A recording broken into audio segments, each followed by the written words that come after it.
दिवसाची सुरुवात येशूबरोबर. आज जावळ्याचा रविवार आणि आज आपण प्रभू येशू ख्रिस्ताचा जयघोष करणार आहोत. बघा, मार्क शुभवर्तमान ह्याचा 11वा अध्याय आणि त्यामध्ये 9 आणि 10 वचन बघा की पुढे चालणारे व मागे चालणारे गजर करून म्हणत होते की होसान्ना होसान्ना, प्रभूच्या नावाने येणारा राजा धन्यवादित असो.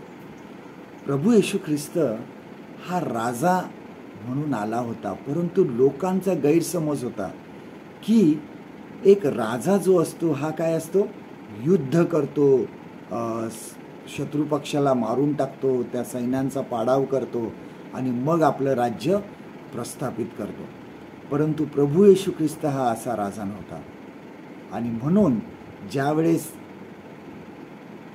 तो निघाला त्यावेळेस तो गाढवीच्या शिंगरावर बसला. गाढवीच्या तो शिंगरावर बसला हे लोकांना दाखवण्यासाठी की तो एक नम्र राजा आहे, तो युद्ध करण्यासाठी आला नाही.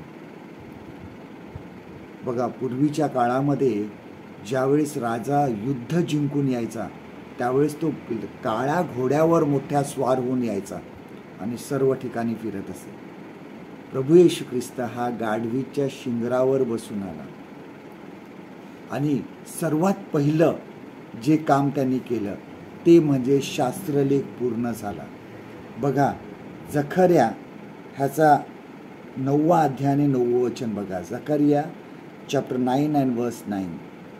सियोन कन्ये जोराने आनंदाचा गजर कर, यरूशलेम कन्ये गजर कर, पहा तुझा राजा तुझकडे येत आहे, तो न्यायी व यशस्वी आहे, तो लीन आहे, गाढवावर, गाढवीच्या पोरावर म्हणजे शिंगरावर बसून येत आहे. बघा, गाढवीचं जे शिंगरू आहे त्याचा जर आपण विचार केला तर ते गाढवीचं जे शिंगरू असतं हे नम्र असतं, आपल्या मालकाशी विश्वासू असतं, ते कधीही कामाला नाही सांगत नाही. बघा, त्याचं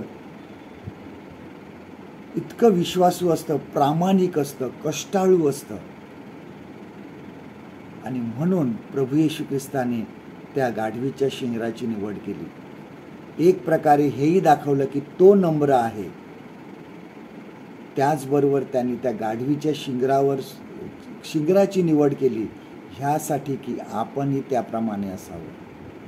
आज आपण प्रभू येशू ख्रिस्तसाठी गाढवीचं शिंगरू बनवायला तयार आहोत का?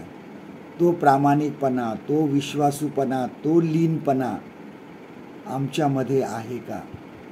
आज आम्हाला हा विचार करायचा आहे की प्रभू येशू ख्रिस्त आम्हाला बोलावित आहे, आम्ही त्याचं शिंगरू बनण्यासाठी तयार आहोत का?